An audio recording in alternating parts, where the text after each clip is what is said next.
안녕하세요. 사연 읽어주는 남녀입니다. 오늘도 와주셔서 감사드리며 그럼 오늘의 사연 바로 소개해드리겠습니다. 오늘도 시작되었습니다. 새벽쯤이 되어서 어김없이 도련님이 저희 부부방으로 들어왔어요. 남편은 요즘 들어 야근이 많다며 늦게까지 집에 들어오지 않았죠. 저는 떨리는 숨소리를 가다듬으며 자는 척 연기를 했습니다.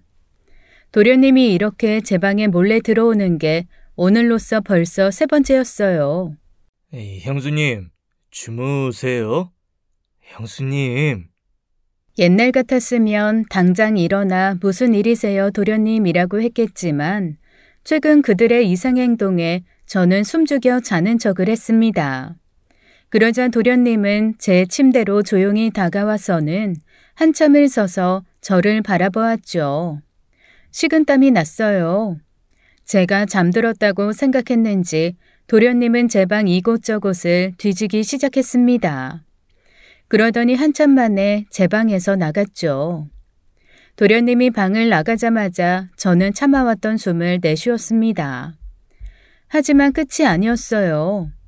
잠시 후 이번에는 시어머니께서 제 방으로 들어오셨거든요. 새아가, 자니? 새아가. 역시 저는 잠든 척 연기를 했고 시어머니께서는 한참 동안 제 방 이곳저곳을 돌아다니다가 다시 조용히 제 방을 나갔습니다. 너무나 두려웠어요. 무엇이 저들을 저렇게 만들었는지 오랫동안 생각해 보았습니다. 그리고 그 생각 끝에 저는 결론을 냈어요. 이유가 중요한 게 아니라 저들이 지금 하고 있는 행동이 중요하다는 것을요. 저는 이 집을 빠져나가야 했습니다. 하루라도 빨리 도망을 가야 했어요. 시동생과 시어머니의 인내심이 바닥이 나는 그날 제가 어떻게 될지 알 수 없었거든요. 눈물이 날 것 같았습니다. 어쩌다가 제 결혼 생활이 이렇게 되었나 싶었어요. 경찰들도 아무런 도움이 되지 못했습니다. 당시 제가 시댁에서 살고 있었기에 그저 하루라도 빨리 분가를 해서 남편과 단둘이 살고 싶었어요. 다행히도 일주일만 버티면 이 집을 나갈 수 있었습니다. 일주일 뒤면 분가를 할 집으로 이사하는 날이었거든요. 다들 미쳤어. 대체 왜들 저러는 거야? 그때였습니다. 다시 제 방문이 열리더니 누군가 들어왔죠. 저는 재빨리 다시 자는 척 연기를 했어요. 이봐요.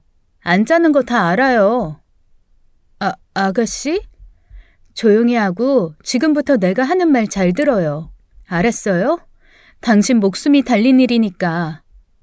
그리고 이어서 시누이가 제게 건네준 파일을 하나 보고는 저는 경악을 금치 못했습니다. 저도 모르게 소리를 지를 뻔했고 시누이는 급하게 제 입을 손으로 막았죠. 미쳤어요? 나까지 죽는 꼴 보고 싶어요? 저는 간신히 비명을 참았습니다. 시누이가 보여준 자료들은 보고도 제 눈을 의심할 수밖에 없었던 자료들이었죠. 안녕하세요. 올해 42살이 된 여성입니다. 저는 경기도 모 도시에서 살고 있습니다. 현재 남편과는 이혼을 하고 혼자서 살고 있죠. 제 이혼 과정은 정말로 충격 그 자체였습니다. 결혼 당시에는 상상도 못할 일이었어요. 남편을 만난 건 제 나이 32살 때였어요. 제가 사는 지역의 작은 강아지 동호회에서 남편을 만났어요. 강아지를 너무 키우고 싶었는데 제가 회사를 다니기도 하고 아버지가 반대를 하셔서 키우지 못했거든요. 그래서 매주 주말 쉴 때 강아지들이나 실컷 만지자는 생각에 들어간 동호회였습니다. 그런데 강아지 동호회다 보니 강아지를 안 키우는 사람이 저뿐이 없더군요. 그래도 동호회 분들이 좋으신 분들이라 제 사정을 이야기하니 다들 이해해 주셨죠. 가족들 동의가 없으면 키우기 어려운 게 강아지라면서요. 그쯤 남편이 동호회 가입을 했습니다. 신기한 게 남편도 저랑 같은 이유로 동호회 가입을 했더군요. 그래서 남편과 동호회에서도 더 친하게 지냈고 모임이 없을 때도 개인적으로 연락하다가 가끔 만나서 밥도 먹고 했어요. 그때 남편이 34살이었고 만나는 여자도 없다고 했습니다. 그래서 저희 연애가 시작되었죠. 남편은 진중하고 속이 깊은 남자였어요. 수다스러운 제가 입을 열면 언제나 제 눈을 바라보며 경청해주는 남자였죠. 남편과는 그렇게 3년이라는 시간 동안 열애를 하다가 결혼을 했습니다. 그리고 시댁에 들어가서 살게 되었죠. 처음에는 남편 회사 근처에 신혼집을 구하려고 했는데 세상에 비싼 동네여서 그런지 정말 신혼집 전세금이 눈알이 튀어나올 정도였어요. 그렇다고 월세집을 구하면 남편 월급으로 건물주 좋은 일만 시키겠더라고요. 그래서 제가 시댁에 들어가서 살자고 먼저 말했습니다. 몇 년만 살다가 돈 모아서 분가하자고요. 무엇보다 남편 회사 바로 옆에 시댁이 있기에 남편 출퇴근이 용이했거든요. 그때 제 선택에 친정아빠가 신혼집 구하는 걸 금전적으로 도와주신다고 했지만 제가 괜찮다고 했어요. 왜냐하면 남편과 연애를 오래 했기에 시댁 식구들 성향을 이미 알았거든요. 당시 시어머니는 참 인자하고 좋으신 분이었습니다.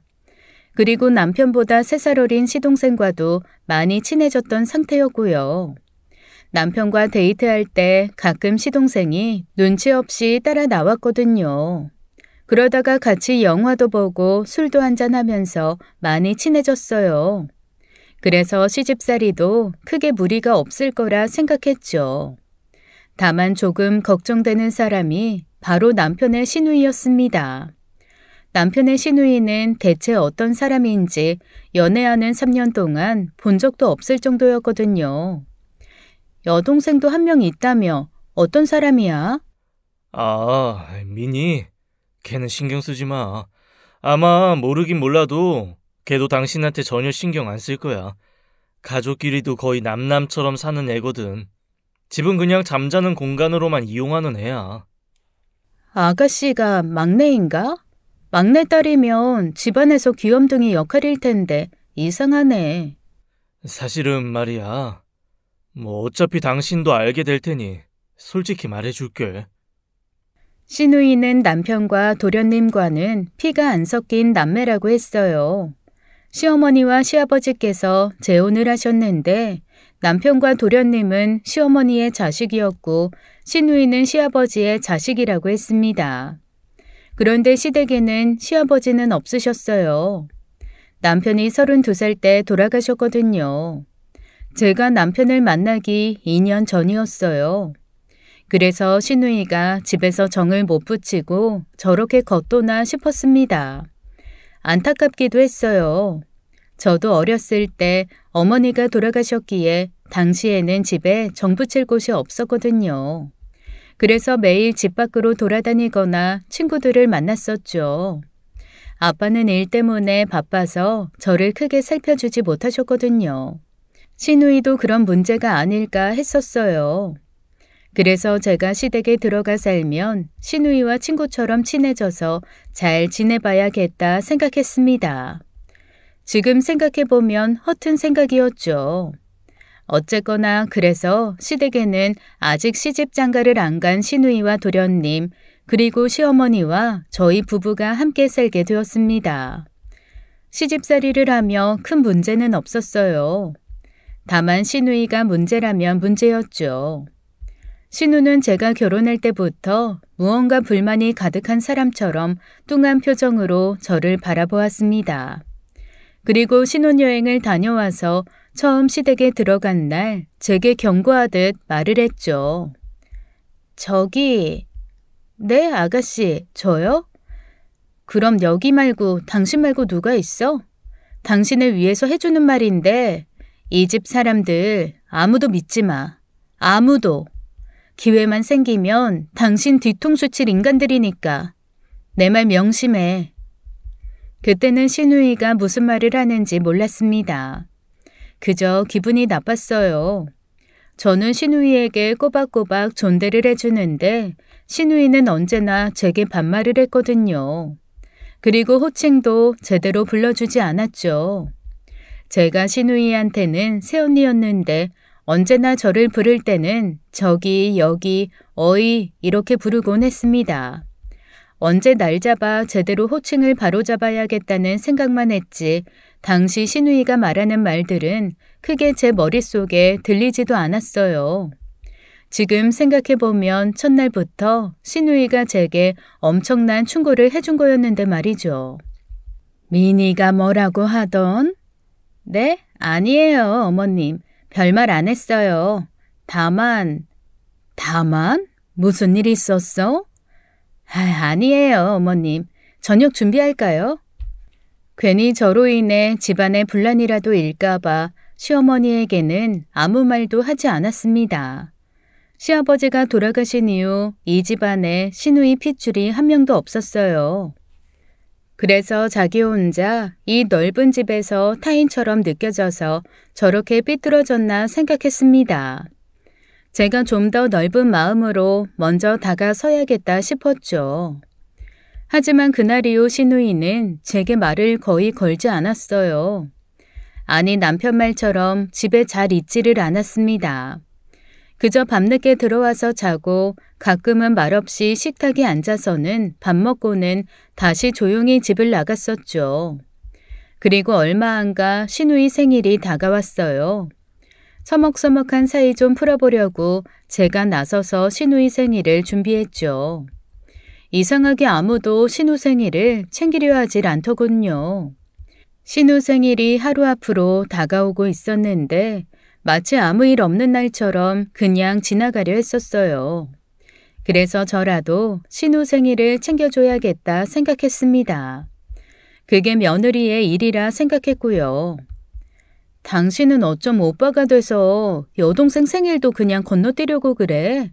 너무한데? 그런 거 아니야. 우리 가족이 생일 챙기는 거 조민이가 싫어해. 자기 생일 챙겨주는데 싫어할 사람이 어디 있어? 하나뿐인 여동생인데 좀 살갑게 해봐. 사실 이땐 남편의 말이 좀 거슬렸습니다. 우리 가족이 챙기는 거라고 말을 할 때 마치 시누이는 남편 가족이 아닌 것처럼 말하는 느낌이었죠. 그때 시누이가 왜 시댁에서 겉도는지 알 수 있을 것 같았어요.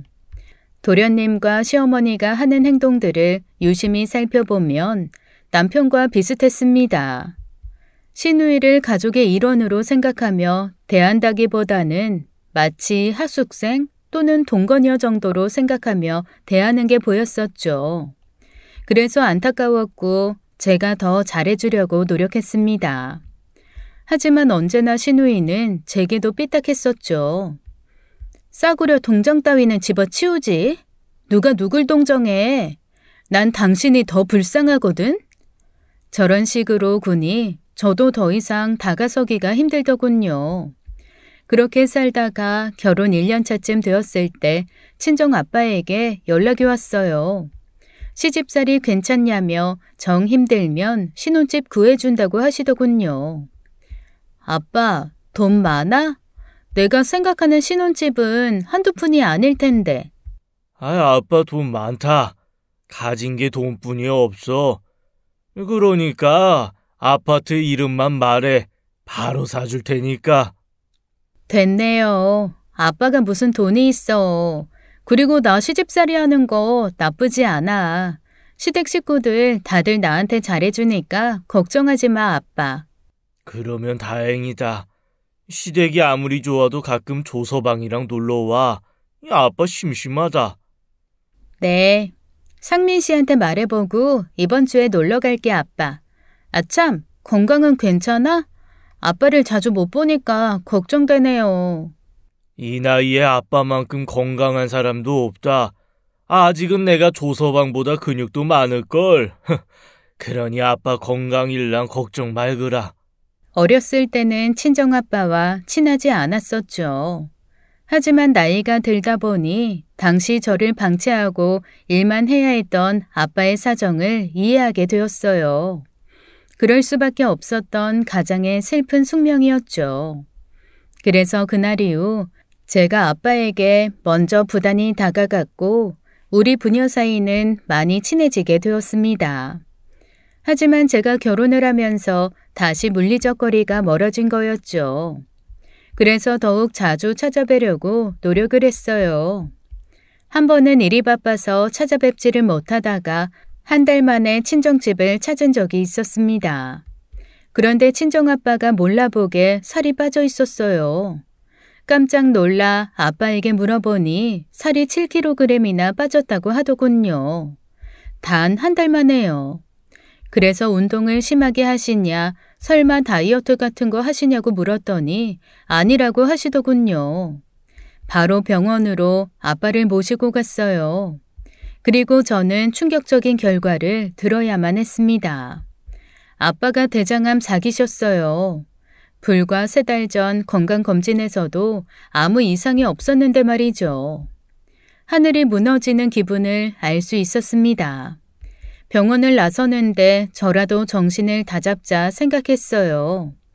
아직 희망이 있을 거라 생각하며 아빠한테도 마음 굳게 다잡고 항암 치료를 시작하자고 했습니다.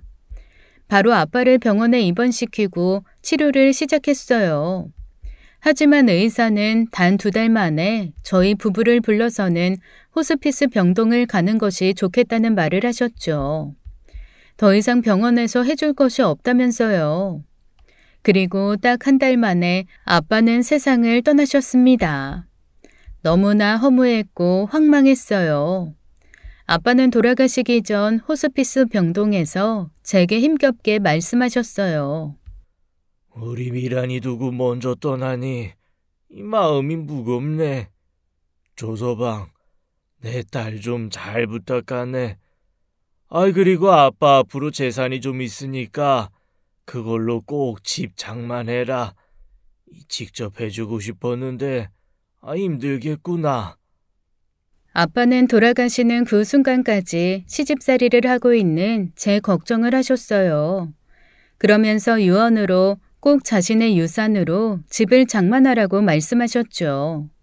제가 결혼 생활하는 동안 아빠가 여러 번 말씀하셨어요. 자신이 도와줄 테니 분가를 하라고요. 지금 돌이켜 생각해보면 아빠가 무언가 느낀 게 아닌가 하는 생각이 듭니다. 저를 볼 때마다 집을 사서 분가를 하라고 하셨으니까요. 진작 그 말씀을 들을 걸 후회가 되었죠. 그렇게 아빠 장례를 치렀습니다. 시어머니와 도련님도 3일 동안 장례식장을 저와 함께 지켜주시며 아빠 가시는 길을 함께 해주셨어요. 참 감사했죠. 그리고 아빠가 신신당부한 대로 변호사를 통해 아빠 재산을 상속받는데 저는 깜짝 놀라고 말았습니다. 아빠 재산이 제가 상상한 것보다 훨씬 많았거든요. 아빠가 당시 사시던 집은 워낙 시세가 많이 올라 비싼 아파트이긴 했지만 저는 그 아파트 하나가 아빠 재산의 대부분일 거라 생각했어요. 그래서 아빠가 제게 신혼집을 구해준다고 했을 때 거절한 것이기도 했고요. 그런데 아빠가 돌아가시고 유산을 정리하니 꽤나 많은 수준이었습니다. 서울 시내에 상가를 3개나 가지고 있었고 현금 재산도 20억 가까이 있으셨죠. 아빠 유산 상속받는 과정을 남편이 도와주었습니다. 그리고 그쯤 남편이 제게 이상한 말들을 하기 시작했어요. 장인어른한테 이 정도 유산 받은 거 어머니나 내 동생 성진이한테 절대로 비밀로 해. 특히 조민이 귀에 안 들어가게 조심하고. 그렇게 하긴 할 건데 왜? 무슨 이유라도 있어? 그리고 특히 아가씨를 조심해야 할 이유가 뭔데?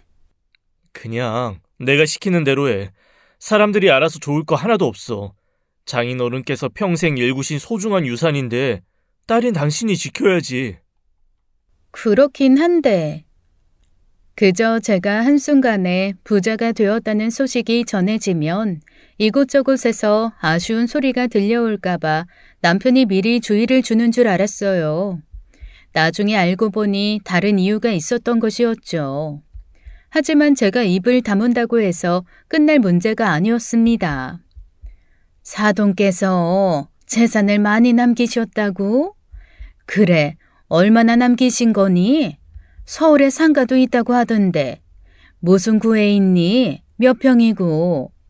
어머, 어머니 어떻게 하셨어요? 이미 시어머니께서 상세하게 제 유산에 대해서 알고 있으셨어요. 처음에는 남편이 말을 한 줄 알았습니다. 자기가 비밀로 하자더니 자기가 먼저 이야기한 줄 알았죠. 하지만 아니었어요. 알고 보니 장례식장에 왔던 아빠의 여동생인 작은 고모가 이리저리 말을 퍼뜨리고 다녔던 것이었죠. 참 황당했어요. 덕분에 제 입장만 난처하게 되었습니다. 그런데 그걸 왜 우리한테 숨기니? 나 좀 서운하다 얘. 내가 그 유산에 대해서 알면 뭐 달라고 하니? 너도 참, 에휴. 어머님, 죄송해요. 그런 게 아니라. 됐다. 딸처럼 예뻐해주면 뭐하노. 본인이 나를 이렇게 남 취급하는데. 에휴. 정말 그런 거 아니에요, 어머님. 오해하지 마세요. 하지만 시어머니는 그렇게 말씀만 하실 뿐 뒤로는 계속 제 유산이 정확히 얼마만큼인지 분주하게 알아보고 있으셨어요. 어떻게 알았는지 제 고모 연락처까지 알아내서는 물어보셨다고 하더라고요. 미란아, 네 시모가 어떻게 내 연락처를 알았는지 갑자기 전화를 주셨다? 우리 어머님이? 왜? 뭐라고 하셨어? 나 참 기분이 나빠서는. 아니, 전화해서 다짜고짜 미란이 네가 받은 유산에 대해서 캐묻기 시작하는 거 있지?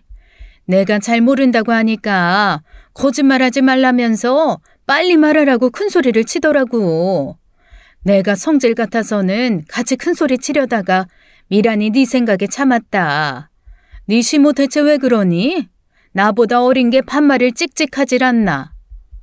딱히 작은 고모에게 뭐라 대답을 할 수가 없었습니다. 저도 시어머니가 갑자기 왜 저러시는지 알 수가 없었죠. 하지만 저런 행동을 하는 건 시어머니 한 분이 아니었습니다.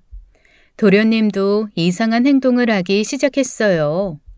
한 번은 저희 부부가 지내는 방에 들어갔는데 도련님이 저를 보자마자 허둥지둥 책장에 다시 무엇을 넣더라고요. 도련님, 뭐 필요하세요? 제가 찾아드릴까요?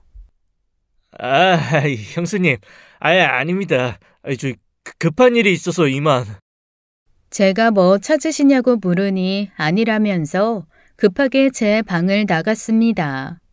제가 나중에 그 책장을 살펴보니 아빠 상가 임대차 계약서가 있었어요. 아빠가 서울에 가지고 있던 3개의 상가들이요. 임대를 줬었거든요. 그것을 살펴보려고 하다가 제가 방에 들어오자 급하게 다시 책장에 꽂아 넣은 모습이었습니다. 제 방에 몰래 들어와 저런 걸 훔쳐보는 게 영 기분이 나빠 그 뒤로 그 계약서들과 중요한 자료들은 따로 숨겨두었죠. 그러니 나중에는 직접 제게 말을 하더군요. 형수, 유산 많이 받았다는 말 들었어요. 그런데 그 돈들 그냥 은행에서 아무 의미 없이 썩고 있지 않아요? 저한테 투자하시면 제가 이자보다 더 많이 돈 만들어 드릴게요. 라고 하며 제게 서류철을 내밀었어요. 이걸 저한테 왜? 그냥 한번 읽어보세요. 부담 갖지 말고 편하게요. 그래서 도련님이 내민 서류를 읽어보는데 헬스장 사업 제안서였습니다. 그런데 그 규모가 굉장히 컸어요. 마지막 장을 보니 사업에 필요한 자금이 총 15억이라고 적혀 있더군요. 너무나 황당했습니다. 지금 친정아빠 유산으로 자기 사업 자금 15억을 달라는 말이잖아요. 15억을 지금 투자하라는 말씀이세요? 저 그런 돈 없어요. 아빠 유산은 제가 막 쓸 수 있는 돈도 아니고요. 아이, 그러지 말고 투자하세요. 제가 꼭 성공해서 보답할게요. 네? 이거 형수님한테도 엄청 좋은 기회예요. 그거 보세요. 끝까지 안 된다고 했어요. 막말로 1,500만 원 투자해달라고 해도 고민을 했을 텐데 15억이라니 가당키나 합니까? 그냥 어처구니가 없었죠. 제가 끝까지 거절 의사를 굽히지 않자 나중에는 도련님이 화를 내기 시작했습니다. 처음 보는 모습이었어요. 왜 이렇게 꽉 막혔어요? 그 돈 어차피 은행에 있어봤자 죽은 돈이라고요. 머리가 그렇게 안 돌아가요? 이거 기회라고요. 그때 남편이 퇴근을 해서 집으로 돌아왔어요.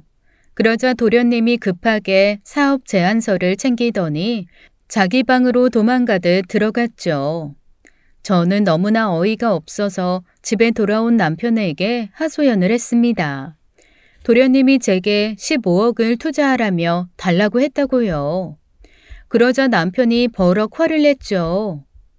그 돈이 자기 돈이야? 어디서 달라 말라야, 이 싸가지 없는 녀석. 그러면서 남편은 당장 도련님 방으로 달려가려고 했어요. 이러다가는 형제간에 싸움이 생길 것 같기에 제가 급하게 말렸습니다. 그러지 말고 어서 분가나 하자고 했죠. 남편은 제 말에 알겠다고 말을 했어요. 그래서 다음 날부터 바로 분가할 아파트를 알아보러 다녔습니다. 그런데 그쯤에 시어머니가 또 제게 유산 이야기를 하기 시작했습니다. 지금 사는 집이 너무 낡았다며 말을 꺼내기 시작하셨죠. 내가 아는 동네에 새 아파트 분양을 한다는데 새아가 거기 한번 구경이나 가볼까? 시어머니께서 말씀하시는 아파트를 보니 무척이나 고급 아파트였습니다. 저도 소문을 들었는데 못해도 15억 내외로 분양가가 책정된 아파트였어요. 저는 시어머니 의도를 알아채고는 말을 돌렸죠. 에이, 어머님 구입할 것도 아닌데 뭐하러 구경해요. 저는 괜찮아요. 어머님 구경하고 오세요. 마음에 들면 사면 되는 거지. 아니다. 내가 이참에 집을 바꾸려고 해. 그래서 그 집 분양받으려고 하는데 네가 도와줄 수 있니? 죄송해요, 어머니. 저 친정아빠한테 이미 받은 집이 있어서 집을 더 살 수가 없어요. 무엇보다 이번에 분가하려고 사는 집까지 하면 3주택자가 되는데 그건 세금적으로. 얘가 무슨 소리를 하는 거야? 당연히 내 명의로 사야지. 네 명의로 왜 사니? 이 집 팔면 6억쯤 나오니까 네가 10억만 도와달라는 말 아니니? 이렇게 눈치가 없어서야 원. 저한테 돈을 맡겨놓은 사람들처럼 시댁 식구들이 제게 돈돈거리기 시작했어요. 시어머니에게 아버지가 주신 돈은 아버지 돈이기에 함부로 쓸 수 없다고 정중하게 거절 의사를 말씀드렸죠. 그러자 시어머니께서 제게 무척 화를 내셨습니다. 마치 도련님처럼요. 내가 그동안 너 먹이고 입혀주고 내 집에서 채워줬다. 그런데 그 보답이 겨우 이거니? 이거야? 생각해봐라. 그 돈으로 집을 사도 어차피 나 죽으면 다 너희들 거 될 건데 왜 손해라고 생각해? 못된 것 같으니라고. 시어머니가 이렇게까지 저자세로 부탁을 하면 들어줄 줄도 알아야지. 정말 너무 황당했습니다. 저희 부부 시댁에 살면서 생활비로 매달 200만 원씩 드렸어요. 그리고 저도 청소며 저녁 준비까지 도맡아서 했는데 저렇게 말씀하시니 서운한 걸 떠나 어이가 없더라고요. 그래서 그날 밤 남편에게 시어머니와 있었던 일을 모두 말했어요. 갑자기 시어머니와 도련님이 변한 것 같다면서요.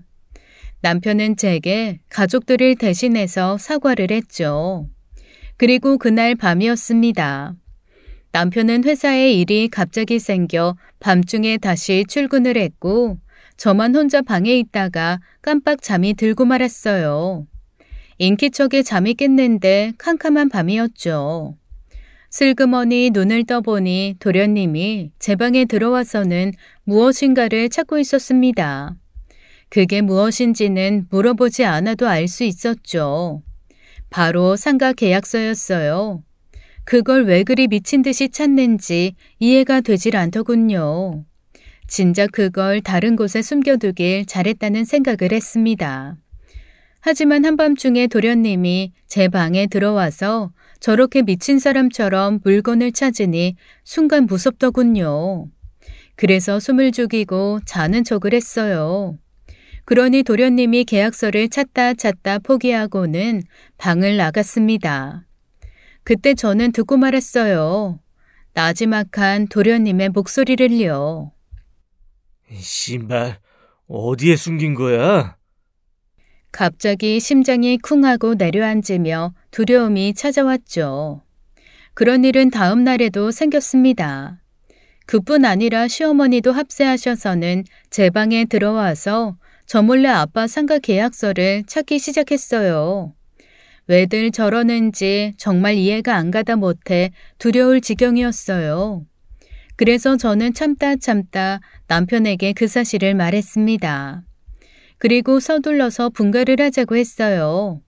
어서 이 집을 나가야 한다고 제 본능이 미친 듯이 제게 외쳤거든요. 당신 가족한테 이런 말 하는 거 나도 너무 미안한데 솔직히 나 무서울 지경이야. 어머님이랑 도련님 이상해 보일 정도라고. 왜 저렇게 사람들이 갑자기 변하는데 무슨 1등 로또 용지 찾는 것처럼 우리 아빠 상가 계약서를 찾고 있다고. 당신 마음 충분히 이해해. 내가 입이 10개라도 할 말이 없다. 미안해. 원래 돈 욕심이 많은 사람들이었어. 돈의 유혹에 잘 넘어가기도 했고. 그런데 저렇게까지 갑자기 변하는 이유 나도 모르겠네. 아무튼 서둘러 분가하자. 멀리 떨어져 살면 좀 괜찮아지겠지. 안 괜찮아지면? 여기서 더 심해지면 그땐 내가 가족하고 연을 끊을게. 남편은 제게 사과를 하고는 바로 분가 준비를 하자고 했죠. 그래서 그 주에 부동산에 찾아가 이사할 집을 알아보았어요. 적당한 아파트를 찾자마자 좋고 나쁘고를 따지지도 않고 바로 계약을 해버렸습니다. 최대한 빨리 시댁을 나가고 싶었거든요. 하지만 아무리 빨라도 이사가 2달이나 걸리더군요. 저는 2달만 참자며 스스로를 달랬습니다. 하지만 그 2달은 정말 지옥이었어요. 끔찍한 수준이었죠. 제 평생 잊을 수 없는 2달이었습니다. 어느 날 늦게까지 제게 외주를 주는 업체와 미팅을 하고 집으로 갔는데 시어머니와 도련님께서 식탁에 앉아 식사를 하고 있으셨어요. 회를 드시고 있으셨죠. 왔냐? 씻고 와서 회 좀 먹어라. 광어인데 아주 맛나다. 네, 그런데 저 배가 안 고파서. 이제는 우리랑 밥도 같이 먹기 싫다는 거니? 아니에요, 어머님. 빨리 씻고 오겠습니다. 시어머니 말씀에 간단하게 씻고 식탁에 앉았어요. 분가를 하더라도 최대한 서로 감정 상하지 말고 집을 나가기로 마음먹었거든요. 그래서 식탁에 앉아 분위기 맞춰주며 회를 몇 점 먹었죠. 하지만 역시나 유산 이야기가 또 나왔습니다. 형수가 가지고 있는 상가 보니까 100평이 넘던데요? 순간 헉했습니다. 어떻게 평수까지 알고 있나 했어요. 그렇게 꽁꽁 숨겨두었는데 임대차 계약서를 결국 찾아보았나 싶었죠.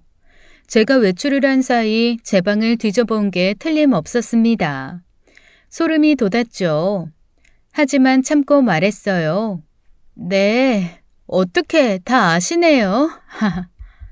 그 정도 평수면 제가 구상하는 헬스장 충분히 할 수 있어요. 그러니까 그 상가 저한테 빌려주세요. 임대료가 비쌀 텐데. 넌 지금 네 시동생한테 임대료를 받겠다는 생각이니? 자리 잡으면 어련히 알아서 챙겨줄까? 이건 뭐 남보다 못하니? 형수 부자잖아요. 좀 같이 먹고 삽시다. 이 어지간히 쪼잔하기구네. 그때 신우이가 자기 방에서 나오며 한 소리 했죠. 우리 어머니 대단하셔. 사람이 저렇게 뻔뻔하게도 쉽지 않은단 말이야. 새언니 조심해요. 돈 지키려다가 한 방에 훅 가요. 저거 하는 말하고는 조용히 못해? 너는 헛소리 하려걸랑 집에 들어오지 말아라. 그 자리에 앉아 있는데 짜증이 나더라고요. 그냥 벌떡 일어나 방으로 들어가고 싶었지만 어쨌거나 사랑하는 남편의 가족이었습니다. 최대한 참았죠. 적당히 광어회 몇 점을 먹고는 피곤하다며 자리에서 일어났습니다. 그리고 잠을 자려고 하는데 갑자기 입이 얼얼해지기 시작했어요. 그리고 심한 두통이 오기 시작했죠. 순간 제가 음식을 잘못 먹어 체한 줄 알았습니다. 그런데 아니었어요. 왜냐하면 갑자기 숨을 쉬는 게 힘들어졌으니까요. 저는 급하게 방을 나오다가 넘어졌습니다. 말소리를 내는 것도 힘들어지고 있었거든요. 그때 주방에 시어머니께서 있으셨어요. 어머님, 119 좀 불러주세요. 저는 시어머니에게 119를 불러달라고 했어요. 아무래도 알레르기 증상이 생긴 것 같다고요. 하지만 시어머니께서는 그저 두통약이나 먹고 방에서 자라고 했죠. 호들갑은? 너 술 마셨니? 대체 왜 저러는 거야? 그때 시누이가 방에서 나와서는 119를 불러주었습니다. 방바닥에 쓰러져 있는 저를 보고도 전혀 대수롭지 않다는 표정으로 차분하게 119를 불렀죠. 네, 땡땡 아파트 땡땡동이요. 네, 빨리 좀 와주세요. 이거사, 바쁘신 분들을 왜 불러? 그냥 누워 있었으면 어련히 좋아질 텐데 쓸데없는 짓을. 그러더니 시어머니는 시누이 핸드폰을 뺏으려고 했어요. 전화하지 말라면서요. 저 그때 말이 안 나와서 소리를 못 질렀지 하마터면 욕할 뻔했죠. 저는 진짜 숨도 안 쉬어지고 있었거든요. 다행히도 시누이는 시어머니의 만류에도 끝까지 신고 전화를 해주었습니다. 그리고 시누이가 119에 전화를 건 지 얼마 지나지 않아 119가 집에 도착을 했어요. 그때까지 시어머니는 시누이에게 별것도 아닌 걸로 소란스럽게 한다며 한마디 하셨죠. 저는 바로 병원으로 이송되었고 여러 가지 검사를 하며 위세척을 했습니다. 혹시 버거 드셨어요? 네? 글쎄요. 회를 먹긴 했는데 버거는 아니고 광어회인데. 그래요? 버거는 안 드셨다는 거죠? 네. 그런데 버거는 왜요? 증상이 버거 독 중독이랑 비슷하셔서요. 일단 며칠 입원하시고 상태를 지켜봐야 할 것 같습니다. 결국 저는 일주일간 병원에 입원을 했습니다. 중간에 상태가 나빠져 인공호흡기를 껴야 할 정도였죠. 남편이 저를 찾아와서는 제 손을 잡고 제발 살려만 달라고 오열을 했었어요. 저는 그 사건으로 이제는 시댁에 들어가는 게 무서울 지경이었죠. 제가 생각해도 마비 증상과 호흡곤란이 버거 독과 흡사했거든요. 다 같이 먹었는데 왜 하필 너한테 그런 일이 생기니? 그리고 네가 먹은 거 버거도 아니었다. 그냥 광어회였어. 너도 다 알고 먹었잖니? 어디서 이상한 거 주워 먹고 와서는 엄한 사람을 의심해? 집안에 사람 하나 잘못 들여서는 이게 뭔 난리라니. 어머니, 제발 그만하세요. 정말 참다가 한마디 합니다. 이 사람 죽을 뻔했다고요. 그런데 그게 할 말입니까? 저 이제 이 집에서 못 살겠습니다. 분가할 거예요. 결국 남편이 참다 폭발을 하고 말았죠. 병원에 경찰이 찾아오긴 했지만 별다른 혐의점은 찾지 못했습니다. 실제 제가 먹은 건 버거회가 아니라 광어회이기도 했어요.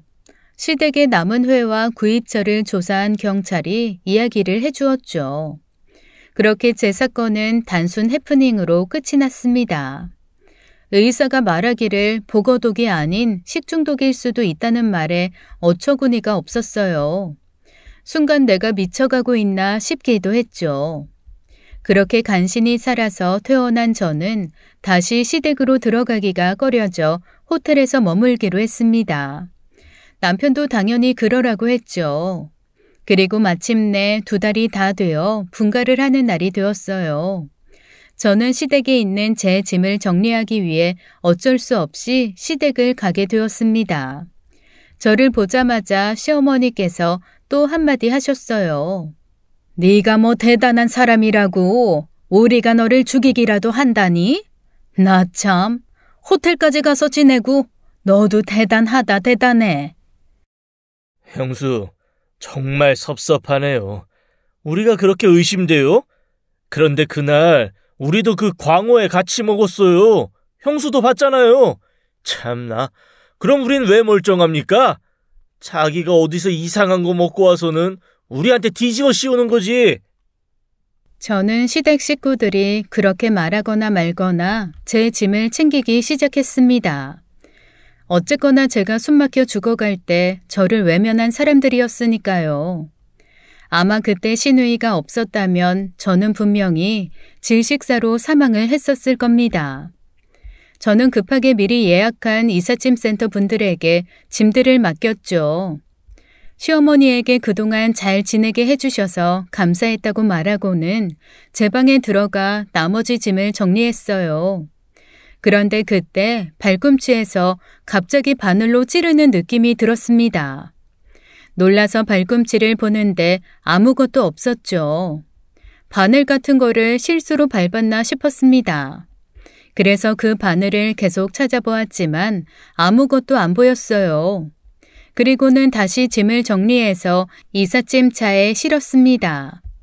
그리고 제 차로 이동을 해서 이사갈 아파트로 운전을 해서 가는데 저는 갑자기 극심한 두통과 구토 증세를 보이기 시작했어요. 식은땀이 줄줄 흐르기 시작하더니 나중에는 사물들이 2개로 보이더군요. 급히 차를 갓길에 대려고 하다가 그만 졸도하듯 쓰러져 교통사고를 내고 말았습니다. 멀리서 크락션 소리와 사람들 소리가 들렸죠. 그리고 저는 그대로 기절하듯 잠이 들었어요. 눈을 떠보니 병원이었어요. 남편이 제 옆을 지키고 있었죠. 당신 괜찮아? 이제 정신이 들어? 내가 얼마나 걱정했는지 알아? 여보. 알고 보니 제가 뱀독에 중독된 거였습니다.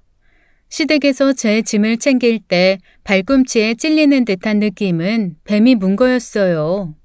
병원에서 항독소 혈청을 맞아 간신히 살아난 거였죠.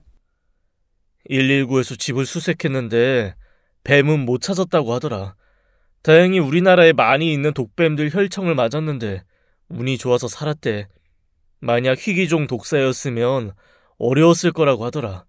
아니, 집에서 독사한테 물린 거니 운이 안 좋은 건가? 뭐 어쨌든 이렇게 살아서 다행이지 뭐. 그 말에 저는 시누이가 제게 했던 말들이 떠올랐습니다. 이건 사고가 아니었어요. 누군가 저를 죽이려고 고의로 의도한 거였죠. 이전에 있었던 보거독도 우연이 아니었습니다. 병원에 입원해 있는 동안 경찰들이 찾아와 조사를 했지만 용의자를 찾을 수가 없었어요. 그저 운 나쁘게 시댁에 독사가 들어온 거라고 경찰들은 추측을 했습니다. 당시 시댁집 뒤에 큰 산이 있기도 했고 무엇보다 시댁이 1층이었거든요. 집에 독사가 들어오는 경우가 어디 있어요. 저 집에 있다가 독사한테 물렸다는 소리 듣도 보도 못했어요. 우리나라가 무슨 동남아예요? 인도네시아냐고요. 아이고, 진정하세요. 그럼 독사가 아니면 뭔데요? 모두가 독침이라도 쌌대요? 그럼 우리나라가 무슨 아마존입니까? 막 독침 쏘게? 쏘면 누가요? 누가 쏴요? 그때 정밀한 씨 혼자 방에 있었다면서요. 그렇게 진술하셨잖아요. 그렇지 않아도 집에 아직 뱀 있을까봐 싹 다 수색했는데 아무것도 못 찾았다고 하잖아요. 제가 경찰들에게 터무니없다고 항의를 했지만 경찰들은 증거가 없다며 어쩔 수 없다는 입장이었습니다. 저는 그 때문에 일주일간 입원해 있었어요. 저는 퇴원 후에 집으로 돌아와 남편에게 이혼을 하자고 했습니다. 분가를 했지만 이렇게 살다가는 언젠간 독살당할 것이 분명했으니까요. 제 이혼 선언에 남편은 오열을 했죠. 당신 마음 충분히 이해해. 미안해. 끝까지 지켜주지 못해서. 하지만 그 일들은 모두 우연이야. 아무리 내 가족들이 돈에 눈이 멀었지만 그런 믿을 수 없는 짓까지 하는 사람들은 아니라고. 그건 중요하지 않아. 내가 이제 당신 식구들을 못 믿는 게 중요한 거지. 그렇게 남편에게 협의 이혼을 하자고 했습니다. 한동안 남편은 제 선택을 이해 못한다고 했어요. 그러지 말고 다른 동네 가서 살자고도 해보고 나중에는 단둘이 이민을 가자고까지 남편은 말을 했죠. 하지만 저는 그 모든 방법이 소용이 없을 거라고 했습니다. 이혼만이 답이라고 했죠. 남편은 그동안 제게 닥친 사건들을 보았기에 제 마음을 이해한다며 결국 이혼에 동의를 해주겠다고 했습니다. 그러던 어느 날 저녁이었어요. 남편이 마지막이라며 그동안 제게 잘해주지 못했다고 저녁 식사를 차려주었습니다. 근사한 파스타를 만들어주더군요. 제가 평소에 좋아하던 음식이었어요. 생각해보니까 내가 지금까지 단 한 번도 당신한테 이런 음식을 만들어준 적이 없더라. 그래서 그게 생각나서 마지막으로 한번 준비해봤어. 맛이 없어도 잘 먹어줘. 고마워. 잘 먹을게. 우리 이혼해도 건강하게 잘 지내. 참, 나 주방에서 소금 좀 가져다 줄래? 그래, 잠깐만. 그때 제 전화가 울리기 시작했어요. 보니까 신우이 전화였습니다. 전화를 받으니 신우이가 다급하게 제게 말을 했죠. 아니, 새언니, 새엄마가 아니었어요. 새엄마가 아니었다고요. 네? 그게 무슨... 오빠가 그런 거였어요. 우리 오빠였다고요. 혹시 오빠가 음식 같은 거 주면 절대 먹지 말아요. 아니다. 그냥 당장 그 집에서 나와요. 당장 나오라고요. 저는 신우이에게 아무 말도 안 하고 전화를 끊었습니다. 남편이 주방에서 소금을 가지고 왔거든요. 누구 전화야? 아, 아가씨 전화야. 이상한 소리 하길래 그냥 끊었어. 사실 신우이가 제게 한 말이 있었습니다. 도련님이 제 방에 몰래 들어와 친정아빠가 가지고 있던 상가계약서를 찾다가 못 찾고 나간 날이었죠. 그날 밤 신우이가 제게 와서 해준 이야기는 시아버지의 죽음에 관한 이야기였습니다. 시아버지도 보고회를 먹고 갑자기 죽었다고 했습니다. 그리고 시아버지가 가지고 있던 집도 시어머니에게 이미 증여가 끝난 상태였고요. 신우이는 시아버지의 죽음을 사고로 생각하지 않는다고 했습니다. 시댁 식구들 중 누군가 일부러 시아버지를 죽였다고 생각했죠. 그래서 신우이가 시댁을 나가지 않고 계속 남아서 살고 있는 거였어요. 증거를 찾기 위해서요. 처음에 저는 그 말을 믿지 않았습니다. 믿을 수 없었죠. 설마 시댁 식구들이 그렇게까지 악할까 싶었어요. 하지만 바로 다음에 제가 보거독에 당하는 일이 생겼죠. 그때 알았어요. 신우이 말이 사실이었다는 것을요. 시댁 식구들 중에 누군가 시아버지를 독살한 것이었고 그 사람이 이제 저를 노린 거였습니다. 그 생각을 하고 있는데 소금을 가지고 온 남편이 제게 어서 파스타를 먹으라고 했어요. 식으면 맛없어. 어서 먹어. 그래, 고마워. 잘 먹을게. 저는 신우이가 절대 남편이 주는 음식을 먹지 말라고 방금 전화로 신신당부를 하며 알려주었지만 남편이 가져온 파스타를 먹기 시작했습니다. 제가 남편이 만든 파스타를 후루루 먹자 그 모습에 남편 입에 미소가 번지기 시작했죠. 그래서 제가 말했어요. 당신도 어서 먹어. 식으면 맛없다며. 그래, 나도 먹을게.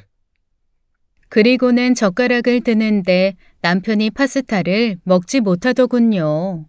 한참을 자기 파스타를 바라보기만 했죠. 그리고는 제게 말했어요. 혹시 이 파스타 당신 거랑 내 거랑 바꿨니? 남편이 소금을 가지러 간 사이 제가 파스타를 바꿔두었습니다. 남편 것과 제 것을요. 내 거가 양이 더 많아서 당신 거랑 바꿨어. 왜? 그러면 안 되나? 어서 먹어. 싱글벙글 웃으며 남편이 파스타를 먹을 때까지 쳐다보았습니다. 하지만 제 말에도 남편은 파스타에 손을 못 대더군요.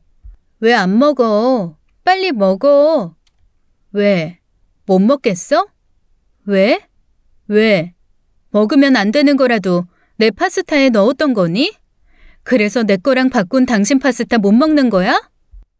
그게 무슨 소리야? 못 먹는 거라니. 그런 게 아니라면 먹어보라고. 먹어서 증명해봐. 하지만 남편은 끝까지 파스타를 먹지 못했습니다. 사실 제가 독살을 당할 것 같은 위험을 느꼈을 때 곰곰이 생각해 보았어요. 시어머니와 도련님이 제가 죽는다고 얻을 이득을요. 그런데 생각해 보니 그들이 얻을 이득이 하나도 없었습니다. 이렇게까지 큰일을 저지른다면 분명 큰 이득을 노린 것일 텐데요. 그런데 제가 죽으면 가장 큰 이득을 얻을 사람이 딱 한 사람이었죠. 시어머니도 아니고 도련님도 아닌 바로 남편이요. 남편과 제가 이혼을 하면 제가 아버지에게 받은 유산은 남편은 단 한 푼도 건드릴 수 없습니다. 왜냐하면 아버지 유산은 재산 분할 대상이 아니었으니까요. 하지만 제가 죽는다면 그렇다면 이야기가 달라지죠. 제 모든 재산이 남편 것이 되는 것이었어요. 친정아빠의 모든 유산을 포함해서요. 그래서 시간을 들여 남편 핸드폰을 조사해 보았습니다. 뱀에게 물렸을 때 남편이 병원에서 제 간호를 했죠.